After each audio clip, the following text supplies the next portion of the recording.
life, this is Wilton Cedeno, the National Dominican Day Parade, has been education. And today, you're going to have the privilege, if you're listening to this broadcast, of hearing from two excellent guest speakers that are going to change your lives if you listen to what they have to say. As you know, we've had this is our third seminar. We've had one on technical skills. What are the digital skills that are going to take you into the future? Our second one was on brain power, the art of remembering. And this one is on business skill, how to really make yourself future proof and also how to brand yourself. So we have two fabulous speakers. Welcome. And also, I have a little surprise. One of the co-moderators, my co-moderator for this evening, is one of our 2019 scholarship winners. And let me just tell you a little bit about Arlene Arias. She attends Boston College, and she's going for a BS in chemistry. Expected graduation date is 2022. So I am very pleased to introduce you to Arlene Arias. Arlene. Hello, everybody. Thank you for having me. It's such an honor to be part of the National Dominican Day Parade and to be here in our third workshop of the year, which is amazing despite all the everything that has been going on with coronavirus. I just want to say that it's an honor to be a scholar because of the fact that I know that from Boston College, it was 13 of us that applied, at least 13 of us. And that I know of, I was the only chosen one. And Boston College received information of the scholarship, and I'm very grateful to be part of it. It's a great community, and it's not all about the money. It's also about mentoring and everything that comes with it. So thank you so much. So let's go to the good stuff. We have a very special speaker today, which is Marlon Barrett, and he's from Ponce Bank. And Ponce Bank is one of our great supporters. They were in our virtual parade, and he will be talking about banking, business, even about internship, which is great. So you should stick to the end because Maria has some great information about that too. Mario Barrett is part of Ponce Bank. As I was talking about it, he knows about large businesses, small business, and he has a ton of experience about from it. He works with banking community involvements, and it's just amazing all the information that he knows. So please help me welcome Marlon Barrett.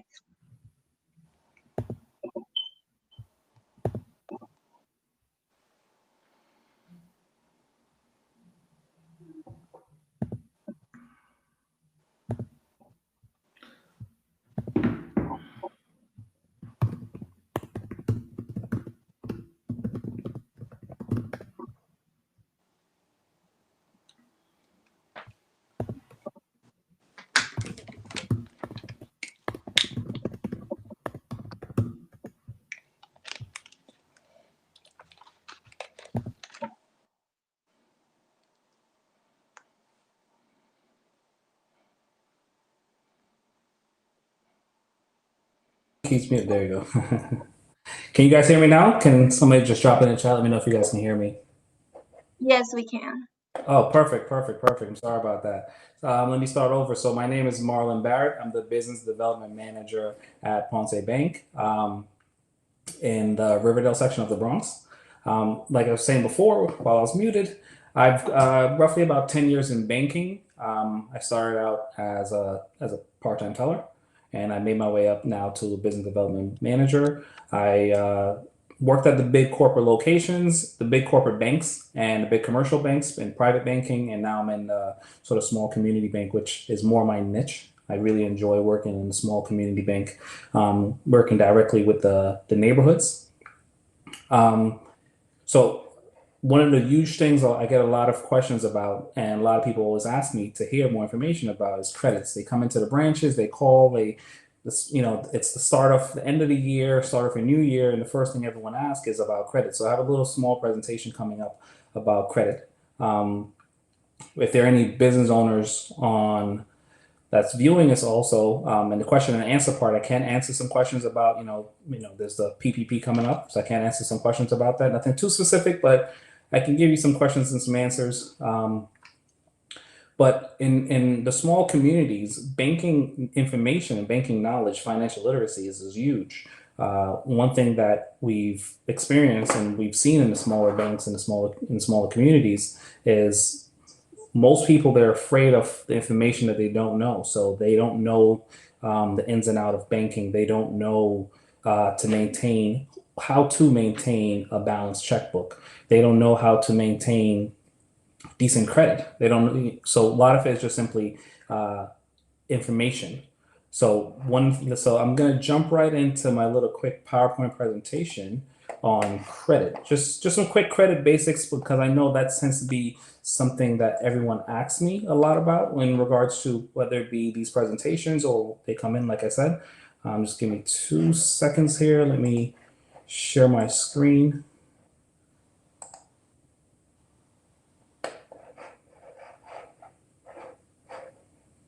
One second. Can you guys see this?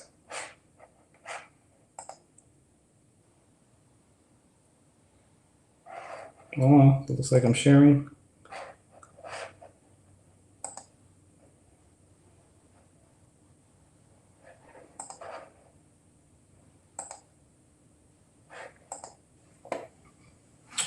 Let me just jump back here. Yes, now you can see it. So one of the things that I wanted to talk about is what exactly is credit? It's sort of credit basics. So credit is the ability of a customer to obtain goods or services before payment based on the trust that the payment will be made in the future. That's just a quick definition of credit, right? Let's see if I can jump into slideshow mode.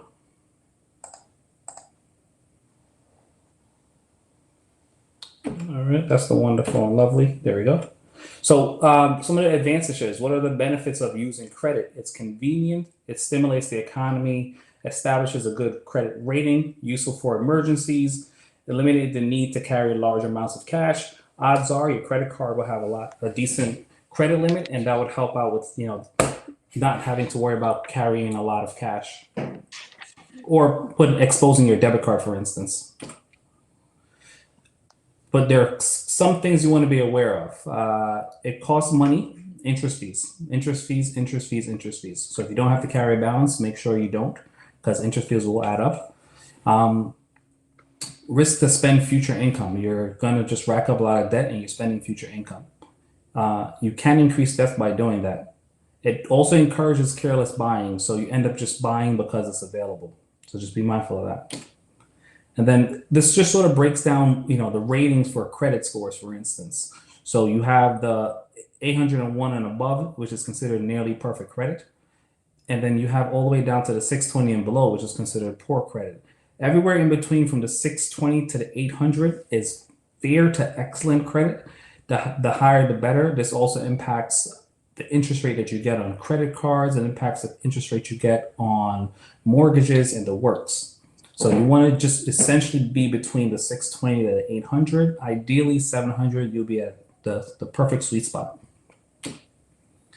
A good credit score can help you get the right mortgage, lower premiums on your insurance, get you a better rate when refinancing student loans. So one thing a lot of people don't recognize, when you're getting car insurance, they pull your credits. Same thing. You always want to make sure for that. And this just shows you different factors that determine your credit scores. Payment history is huge, is one of the top percentage, and then amount owed. So just payment history and amount owed just takes up half of your entire score, right? So if you keep the balance low and you have a decent payment history, you've already account for half of it. So you see the inquiries, the types of credit used. So types of credit used involves mortgages, revolving lines like a credit card, but we'll get into more details a little later. So for payment history, which is credit cards, student loans, car loans, mortgages, late payment on utilities / phones, just anything that has a history with it. Then with amount owned versus the amount you can borrow should be below 30%. The target, the sweet spot really is 10%, but you can go all the way up to 30%. This just shows you that this is where you would like to be. The length of credit history. So the longer you've had a card, the better it is. If you have a really, really old card, you don't want to close it out. You just want to let it go inactive on its own. You don't want to close it out because that shortens your credit history itself. The type of credit. So this is where it gets a little different, right? So credit cards are considered revolving lines, and then you have debts and loans. So a mortgage will be a regular mortgage because it's a secured loan via the house, and then you have unsecured loans. You also have car loans. So there's different types of credits. And then inquiries. So you have the soft inquiries and then the hard inquiries. You know, hard inquiries is you're applying for like a credit card and they pull your credit to see, or if you're applying for like, let's say a mortgage, that's considered a hard inquiry. Typically, if you go for like a new cell phone at Verizon or somewhere, then they might do a soft inquiry, just a soft pull. It doesn't really impact your score much, maybe 1 or 2 points, not enough to really move the needle, but the hard inquiries really affect your score. So if you're going out applying for a lot of credit cards, that really impacts your score. But it is only 10%, but every little bit counts. So building good habits and to get good scores, what you do want to do is pay your bills on time, get current and stay current. One of the things a lot of people end up happening is that we're almost afraid to call the credit company to figure out whatever, what we can do to the next one, correct mistakes, right? So we have to, by correcting mistakes and staying current and getting current, it takes away a lot of the errors that can happen because we're simply aware of it. You want to check your credit report at least once a year, once again, for errors. Sometimes, you know, there might be a mistake there. You paid off a credit card and they never actually took it off. So that's one of the things you want to do. And then keep bounces low on revolving credit. So any one of your regular credit cards, keep bounces low. As I said before, typically it's around 30%. If you keep it at the 10% mark, that'll be even better. What you don't want to do is open new accounts too rapidly. So when you open up new accounts too rapidly, you're just simply increasing the amount of hard inquiries on your credit. You don't want to close your oldest account. Same thing. You don't want to shorten your credit history. You don't want to ignore warning signs of credit trouble. Avoid contacting your creditor if you can't make a payment. You really just don't want to do that. You want to call them up because there's tons of programs that they could put you in. They can do, depending on your credit company, just give them a call. They have tons of different options. This one right here is the annualcreditreport.com, but there are such things like Credit Karma that you can sign up for. They're typically free. You're able to get a free credit report once a year without any negative impact on your credit report. So you're able to really take a look and see and track. I personally use Credit Karma. I check it at least once a week just to keep my score up to date and give me some peace of mind so I can sleep peaceful at night. Let me just jump out of the presentation and stop sharing.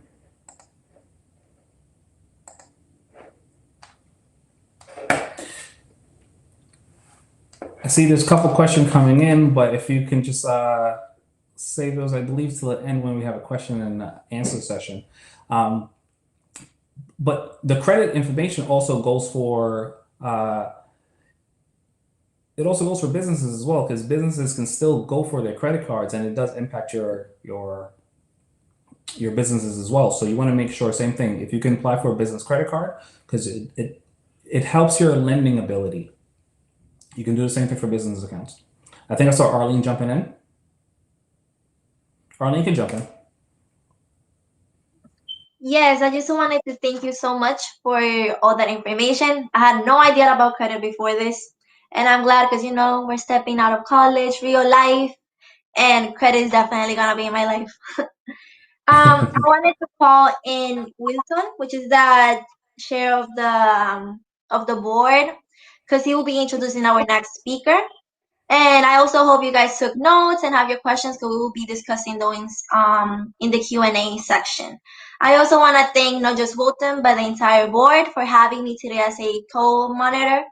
And also Maria Curry, which she should be listening to this, because she puts so much hard work and she makes this program more than just like money, and she's always there to be a mentor and puts in so much work to make us part of like actually being part of the group.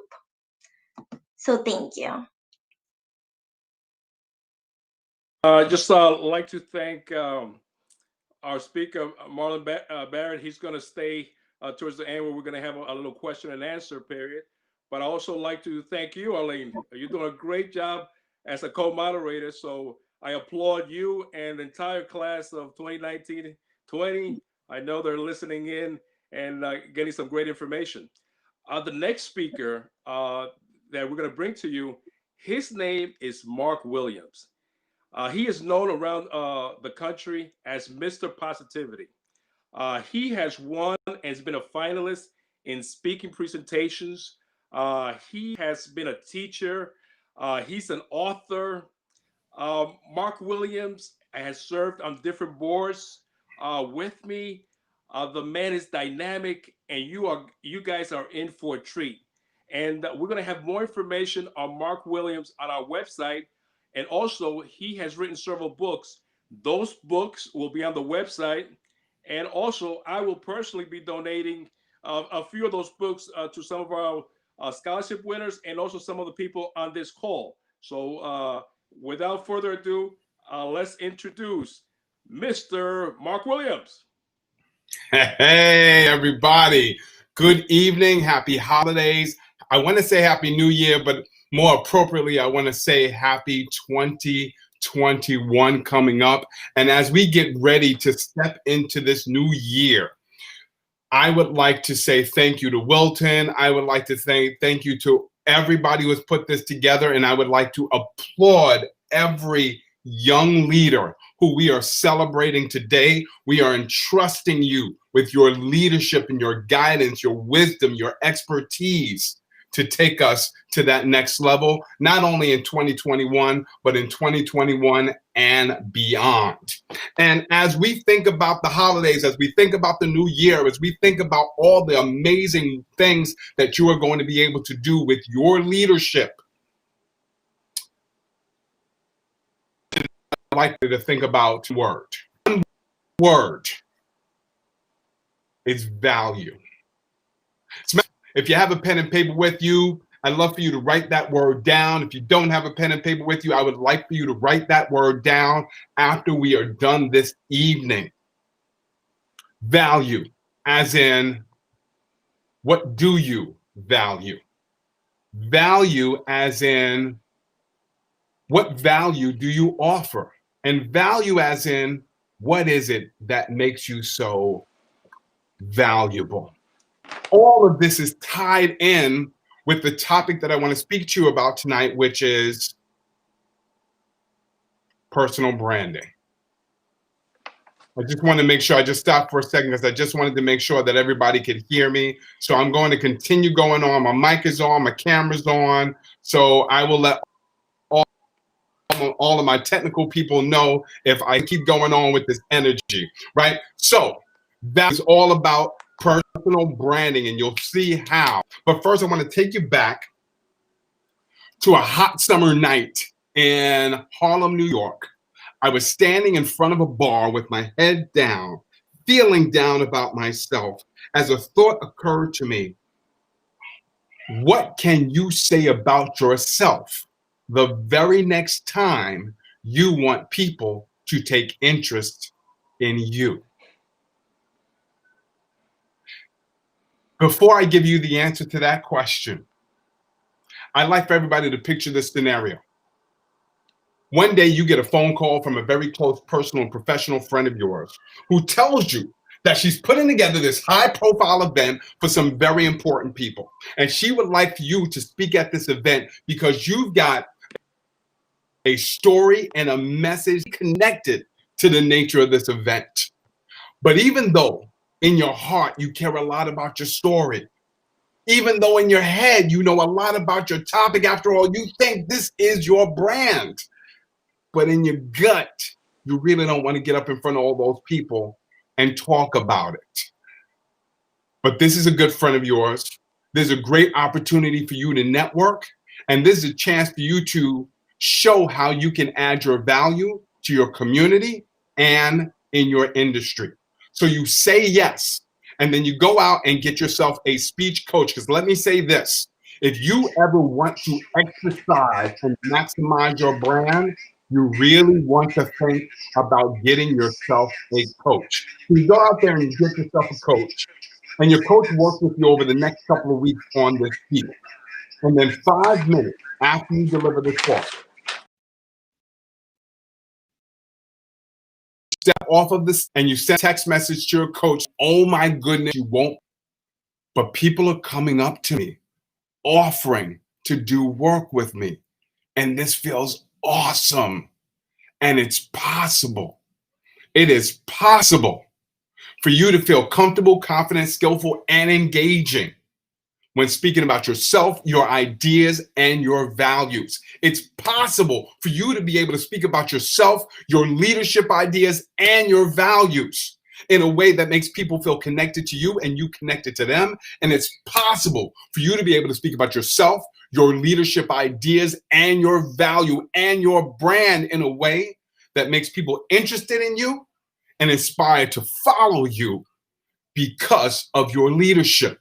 It's possible for you, but I have to let you all know tonight, I did not always think it was possible for me. Because for the longest time, I did the whole concept of how to create and communicate your personal brand. See, I was standing in that basement of a bar in Harlem, New York, because my friend had invited me there to meet a couple of strangers at a networking event. Personal branding. Personal branding comes in so significantly at networking events. So make sure that you are getting yourself in front of people that you don't know, that you do know, that you want to know. But when you get in front of them, you've got to be able to know what to say. And let me tell you, hardest thing about networking events is that you're surrounded by a whole bunch of people you don't know, and there's this pressure to start up a conversation. Well, my friend who invited me there that night showed up late. And she showed up so late, she didn't have enough time to say hello because the person who had organized us all into, and the music was too loud, the lights were too low. I could see all of the faces. There was this look of terror inside of everybody's eyes because the host had said, each of you will have 1 minute to tell everybody in the room who you are and what you do. I thought I knew who I was and what I did. But in my 60 seconds, I rambled on for 3 minutes about nothing. It was awful. And I stood outside of that bar at the end of the night and I asked myself, if I can't explain to people who I am and what I do when it really matters, then maybe I shouldn't be doing whatever it is I think that I'm trying to do. And then this guy tapped me on the shoulder and he said, next time, tell them about your results. I'd like for everybody to think about what I just said and what that gentleman just said to me. He said, next time you have to tell people about who you are and what you do, tell them about your results. That made a lot of sense to me, but at the moment, it didn't really register. I just kept thinking again, if I can't explain it right here, right now, then maybe I should just go back to my 9 to 5. And that's what I did. I went back to my 9 to 5 and I did my daily grind and I didn't give a lot of thought about who I was. I was just giving thought to what this 9 to 5 is and the fact that at least I have a job. There was one person who made me think about what my brand. He came up to me one day as I'm doing my daily 9 to 5 and he says, you know, I've always noticed that you've given a lot of time to learning how to speak in front of people, and you've given a lot of time to coaching people. And he said, you also have given a lot of time to helping people see things in themselves that they have not seen before. And I thought about that. And as he said that, it suddenly made me realize this is a part of the process of discovering your brand. See, a lot of us don't necessarily know what our brand is for the longest time. But I implore everybody today to think about one person you know who you can go up to right now and ask, have I ever been helpful to you? And if that person says yes, ask, have I been helpful to you? Whatever that answer is the key to figuring out your personal brand, because it brings you back to tonight's most important word, your value. Not what you value, but what makes you valuable. So I thought about this job offer, and I thought about what I could do. And he said, so I've got this opportunity for you.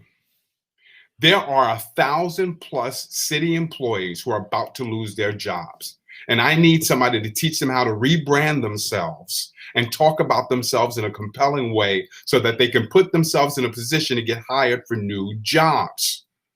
So I said yes, and I started doing all this research on personal branding, professional branding. They call it impression mail promotion. You know, it's really hard to market and promote yourself because it feels like bragging. And I'm going to say to everybody out there right now, if you have any hiccups about bragging about yourself, and I understand it because we've all been taught that bragging is impolite, but being able to talk about yourself in a compelling way does involve not bragging, but sharing. Not sharing about yourself, but sharing about the people who have been successful as a result of your help. I started doing all this research and I absolutely loved it. But the person who taught me why what I was doing was so important, the work around personal branding, was a woman by the name of Princess Leia. So her real name is not Princess Leia. Her real name is, she's a huge Star Wars fan. The work we were together, she inspired her to start calling me Obi-Wan Kenobi for those Star Wars fans out there. So I call her Princess Leia. Well, one day she called me up because her place of work was going through a lot of different changes. And she wanted to change her environment and get a new job. So she calls me up. We get together about 10, 12, 14 different times. We talk about everything from resume writing, cover letter writing, interviewing strategies, networking strategies, elevator pitches, LinkedIn. She even called me up to say, listen, right now I'm feeling really stressed out about this job search process. Can you help me just alleviate this stress? And so we got together and we just talked about how to stay motivated throughout this entire process. That's really important too. But as we were talking about all those different things, we needed to help her find a job. We needed to help her to brand her. And at the last possible moment, she got offered 4 jobs. And as we sat down and we talked about which option she should take, she said something to me that I'll never forget. She said, I know that this process was about helping me to get a job, but this process has actually helped me to become better at my job. I want to say that again because I really want everybody to pick this up. She said the process of learning about her brand was not about getting a job. It was about becoming better at her job. So if you're writing anything down tonight, I implore you to write this down. Your personal brand is not about the job you're looking for. Your personal brand is about the job, the thing that you're really good at doing and the thing you want to get better at doing. So I implore, think about what is it that you're good at doing? What is it that you want to get better at doing? And how does what you want to do and what you're good at doing and what you want to get better at doing, how is it helpful to other people? In order for you to phrase all of that, I'd like to share with you tonight what I've discovered is a 5-part formula for creating what I like to call your professional brand summary. I saw the word elevator pitch a little bit earlier. That's the common term that we often use. A professional brand summary is very similar, but a professional brand summary can be used on your LinkedIn profile, on your resume, on your cover letter, during interviewing, or during networking strategies. So let me share with you tonight a 5-part formula. Again, if you've got pen and paper, let's write this one down. I'm not going to share the screen with a whole bunch of different things right now because I'm just going to give it to you. All right. Here's the 5-part formula. I am. Who helps to do or understand so that, and for example, I'm going to say that one again because it's almost a fill in the blank. It all starts with I am. Like, who am I? Who helps? Who do you help to do or understand? What is it that you help your target population to do or understand so that? What is it that people can achieve because of what you do or what you teach them to do or understand? And what's an example of that? Let me give you this example. The truth is, one of the hardest things you may ever have to do in your life is get hired for a job. But you may only 17 minutes for the most important job that you were meant to do. You don't have a lot of time.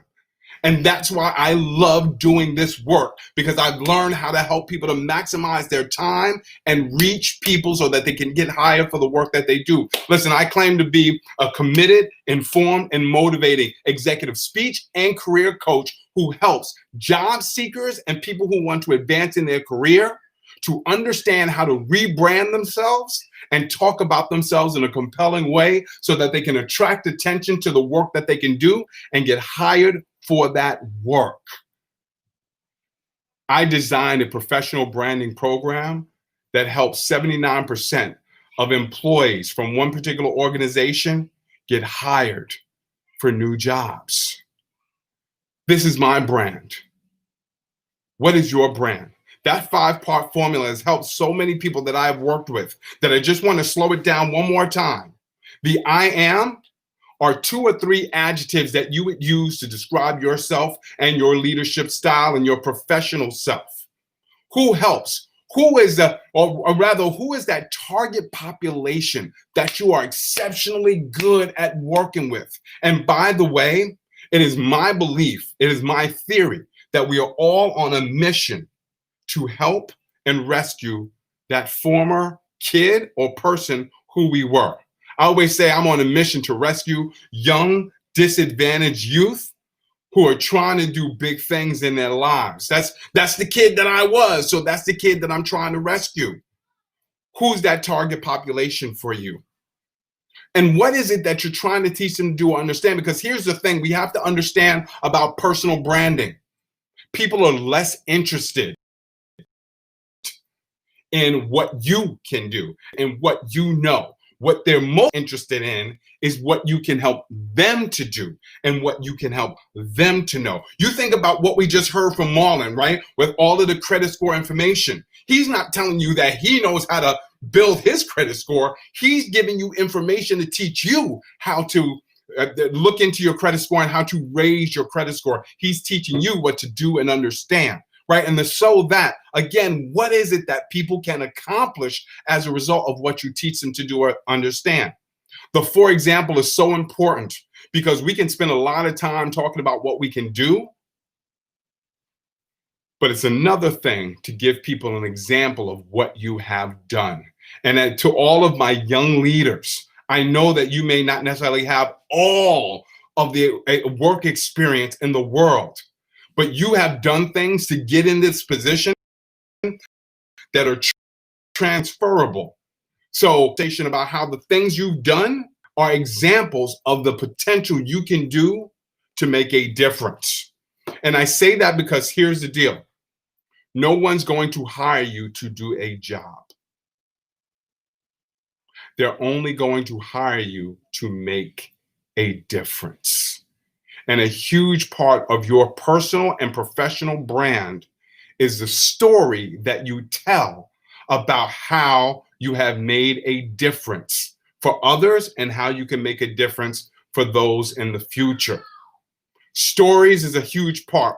One of the most important pieces of advice that was ever given to me before a major interview, right? And interviews are all about how you are branding yourself when you're speaking to yourself, speaking about yourself. And he said, whatever they ask you, always be prepared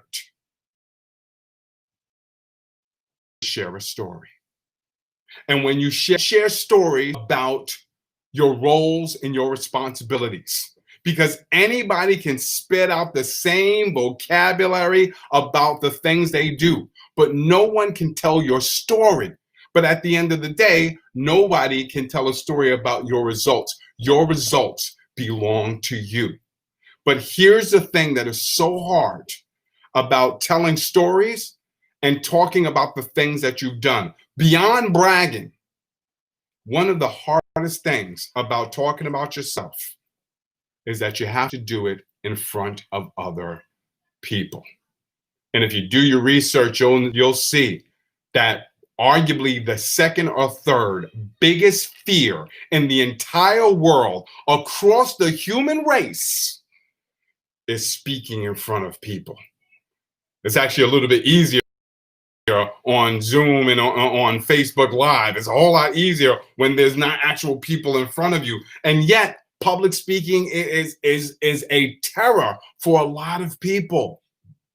This is why I encourage everybody, if you really want to work on your speaking and your leadership skills, you want to become more comfortable communicating in front of others, and if you want to become more comfortable and more adept at leading others, there's an organization called Toastmasters International. I just slowed that down. Look them up if you're not familiar with them. Toastmasters International is an international organization designed for people who want to improve their public speaking, communication, and leadership skills. Oh, it's great because it's got a lot of gurus who can teach you a lot of information, but it's really great because it gives you the opportunity to get in front of people and speak on a constant and consistent basis. And as I've written on many, constancy breeds confidence. The more you do things, the better you become at things. One of the greatest leaders I've ever worked with was an assistant principal who I saw speak up at every opportunity that he got. Whether people agreed or not, he spoke up. And it was my understanding that the reason why he elevated to the position that he was in was because he was never uncomfortable, or he was less uncomfortable than most people speaking in front of people. If you become shy about speaking in front of people, then I'd like to remind you of the words of W.B. Harford. W.B. Harford was a professor at Ohio State University. And in 1948, he wrote an article about the value of public speaking. And in that article, he said this: knowing what is only half the game, but your method of delivery, the way you get your message across to your audience, is a much more difficult matter.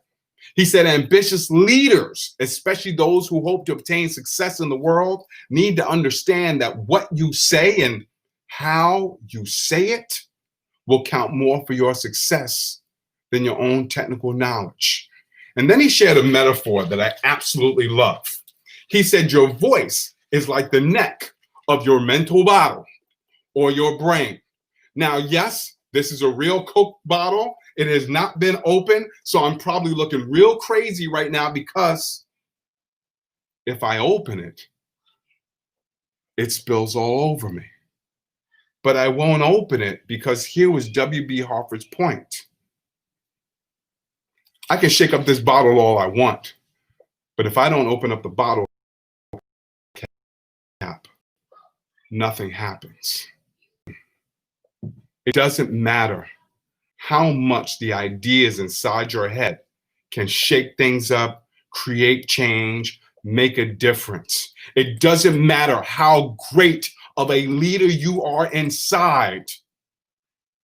It doesn't matter how great your personal brand could be, because you will find great sorrow and less success when you learn that nothing will happen to you, for you, or because of you until you can open up your mouth in a way that will make your mark. I see a couple of questions coming up, and I'm going to save those for the question and answer session. So I'm just going to close with this. First of all, when it comes to branding yourself, it's all about how you speak about your results and your impact. That's where it's not your roles, not your responsibilities. It's not even your wish for yourself. It's what you can do for other people. I wrote a message this morning to my community about a woman named Melissa Butler. She was featured in a documentary called She Did That. If you have not seen She Did That, check it out on Netflix. A wonderful documentary about the largest rising population of entrepreneurs in the world, which is African American women.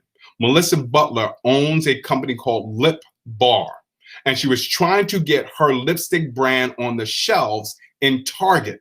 And she called and she called and she called and she called to tell everybody about how great her product was, but nobody returned the call. Until one day somebody finally picked up, and at the last possible moment, she changed her approach. Instead of telling the representative how great her lipstick brand was, she stopped it. The women who buy my product don't shop at your store.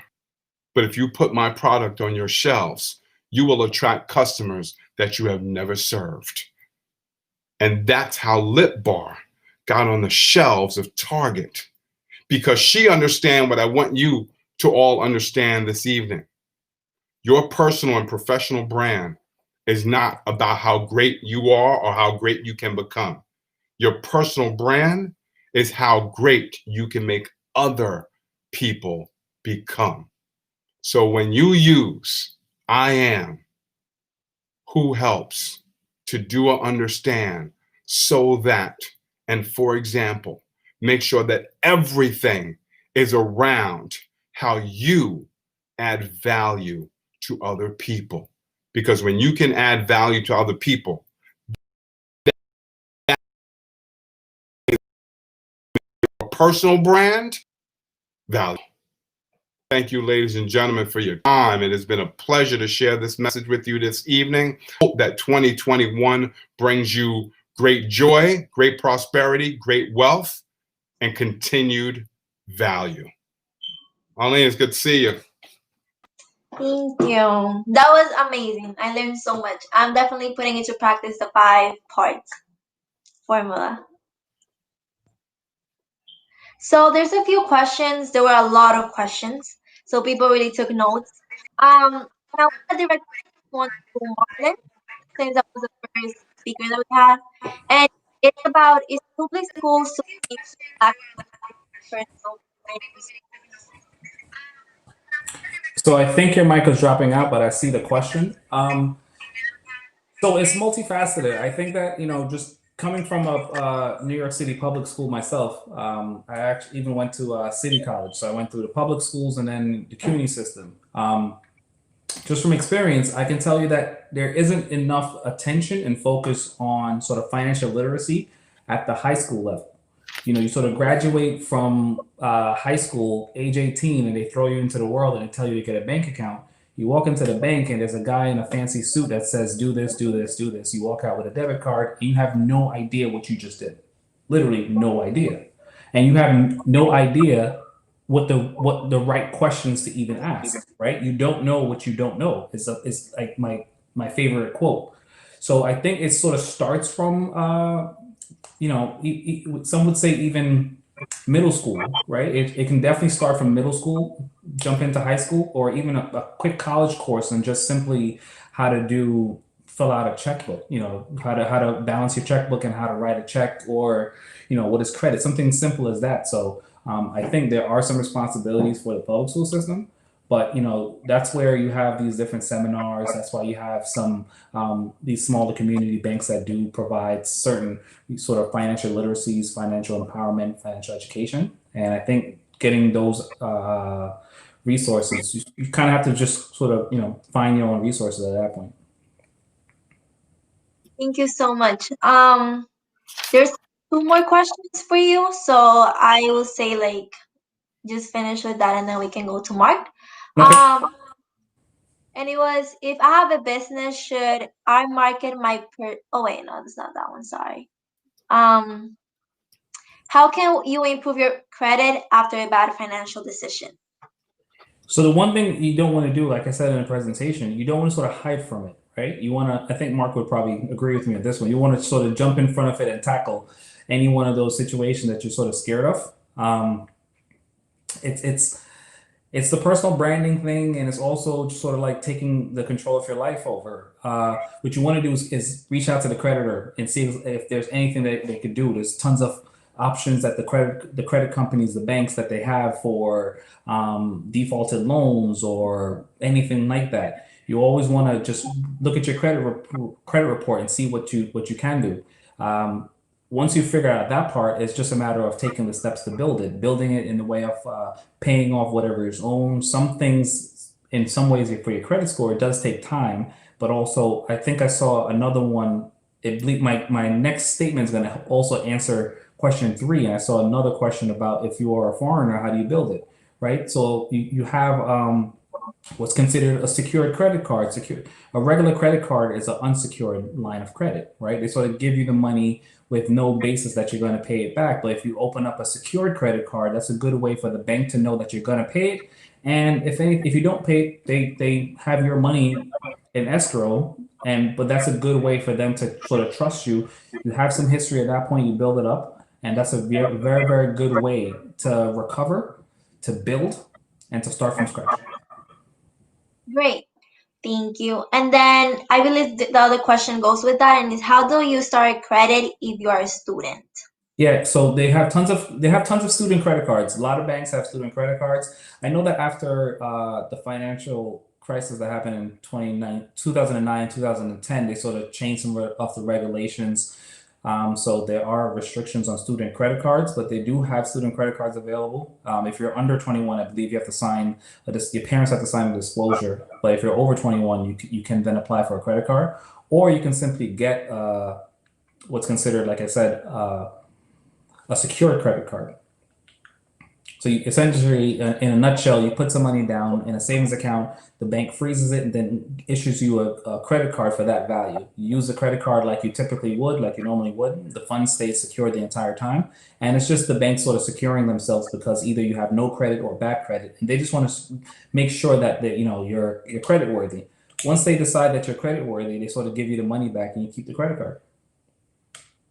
Thank you.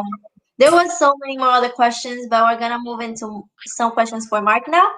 And one of them is, how important is personal branding during coronavirus? Okay, first of all, I probably got a couple of questions for Marlon myself, but thank you for that, Marlon. How important is personal branding and professional branding during the coronavirus? It's extremely important right now because of the job market and how businesses are suffering. We have to understand that right now, everybody's sort of waiting for things to pick back up. And so it's really important right now, even if business is not going well, even if the job market isn't open, you have to be able to keep your name out there, to be relevant. I heard somebody say that, this might sound really morbid, but I'm going to show how it applies. They said you die twice. You die physically, and you die when people stop talking about you. Well, that's the same thing for personal branding. You want to make sure that people always have something to say about you. So even if there's not a job available right now, even if there's not business to be done right now, your job, your brand is to keep your name out there and in people's mouths and on people's screens. So that's why it's really important right now to sustain your brand. Okay, great. The second one is, if I have a business, should I market my personal brand or my company brand? Great question. I believe that any of us who are entrepreneurs and have our own business, our business is rooted and our personal values and our personal drive and our personal aspirations. So I would always think that your company brand and your personal brand is very much connected. But at the end of the day, the real answer to that question is whether it's your personal brand or your company brand, it should be focused on your value. What value are you bringing to your customers or to the people in your life? So it should always be focused on the value that you're bringing to other people, whether it's your company or whether it's you personally. Thank you. Last but not least, what should I do if I'm very shy to improve my personal branding online? This is a very good question, and I'm going to answer it with one word. People think that personal branding is all about saying, hey, I'm great. Hey, I do this. Hey, why don't you hire me for this? Hey, why don't you give me an internship for this? Education. Go on social media, go on your online platforms, go on your LinkedIn.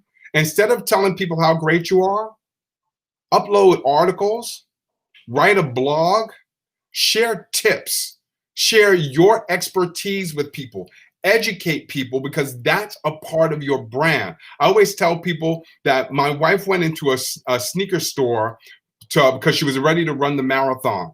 And the guy who sold her the sneakers was not the guy who made the hard sell to get his commission. It was the guy who taught her everything she needed to know about the right sneaker to pick in order for her to have her best performance. So use your online presence with people and teach them things that they want to do and teach them things that they want to know. That becomes your brand without feeling like I'm bragging about things. Become an educator. Thank you so much, both of you, for answering our questions. There were so many other questions. I don't know if there's a way for people to reach out to you guys if they have more questions. But I'm gonna leave it to Wilton because he will be introducing Maria Curry.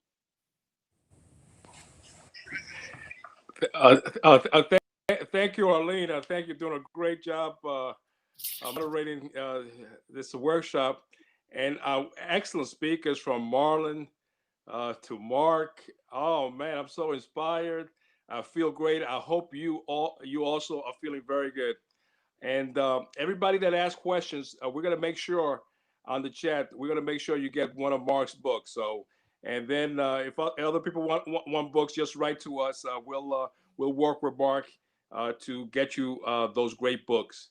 Mark said something that's very important, and he said, you know, one of the big things about branding is not really trying to make yourself better, but how do you make other people better? And I think our next speaker, who's going to give closing remarks, Maria Curie, an entrepreneur, a lady that's involved with her community, but she has a passion. You know, she's the heads of our scholarship committee, but she has the passion to help people, help students, help professionals. So she epitomizes personal branding, where it is the value of helping others. So it's my great pleasure to introduce Maria Curie to you all. And again, thank you. Thank you all for helping us out. Thank you, Arlene Arias. Excellent job. Maria Curie, please.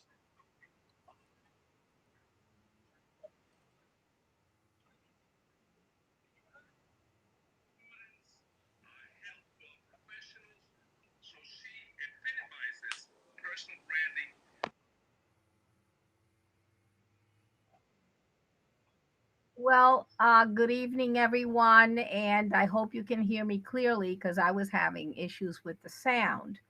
So, Wilton, you can hear me correctly, so I guess everyone can. It truly is a pleasure for us to put together what we call our leadership workshop series, specifically for the benefit of our National Dominican Day Parade scholarship recipients. But also, we have always opened it up for the benefit of others, and we would not be able to do this without the support of our speakers and our sponsors. So definitely, I want to mention Marlon of Ponce Bank, and an extended thank you to the Ponce team, Wanda and others. And also, obviously, to Mark and the sponsorship of his brand, Make Your Mark, and the wonderful contribution of those that will be able to receive his book and everything that you can learn from his movement. The information and also the presentation you will find on our website, and visit the social media pages to see the presentation. I also want to be mindful to remind everyone that the reason why these things are important is also to enlighten all of us that are able to participate. We learn something every day, but also for you to be able to support us with anything you can. I know things are tough right now, but with anything you can, $5, $10, $20, you go to natddp.org/donate, and you can give any amount. So that's going to be very important. We also want to thank another sponsor that we have tonight, which is Goya. Goya is actually a support and sponsor of all our workshop series that would have happened. This is our third workshop. We're very happy with what we've done so far. We hope that 2021 will continue to be as wonderful and fruitful to all of you. There are workshops on health initiatives. There will be workshops on other, etiquette and everything else that we can bring to you. But as you can see, they are premier speakers that we bring to you. These speakers that we have here and these supporters and sponsors make a real difference in the communities that they serve and obviously in their own businesses. I can't say enough, obviously, of our amazing co-moderator, Arlene, who was chosen to be able to do this work, and she did a fantastic job. So I want to see a virtual clap of hands from everyone in support of your wonderful colleague in scholarship, Arlene. And I know that you have already congratulated her in our private chat room. It is truly our wish that we continue to mentor our students, not only with the money that we give them, that they put into very good use and it's in need of that, but also in anything else that they may be able to reach out to us. Ponce Bank, there will be information on our website. Ponce Bank will have internships, paid internships that you can apply to. And we will have that information readily available for you on the website. And we will also send you the link and the information for the application as well in our ability to communicate with you. We will open the scholarship applications. The scholarship applications will open January 18, 2021. The process is all online. For those recipients that are listening to us and for those that did not and were not chosen, Arlene received the information. I wasn't able to hear everything that she said, but she actually received the information from the Dominican organization at Boston College. We received approximately 13 applications from Boston College, and she was the only one that we were able to give a scholarship to. And so we're proud of her. She's a Bachelor of Science candidate for 2022 in chemistry. So you know that she's a talented young lady and we expect a lot from her. But we expect a lot from everyone. All of our recipients are very talented students. We will do more of this with them along with other things. This is the way, based on everything that we heard from our branding ourselves, as Mark clearly stated, and the movement that he has, is that in making sure that you elevate someone else and look at and listen to and identify how someone else represents themselves and you elevate them, you are actually elevating yourself. And that it is great for you to know the wonders of you. But unless you're able to see the wonders of others, you minimize how great you are. I've been in business for many, many years. And, of course, you'll get recognized left and right. But it always feels like someone else needs to stand beside you because you never do these things by your lonesome. And as much as anyone wants to identify one individual, there's always many others that you need to thank, that have come before you and those that you know will come after you.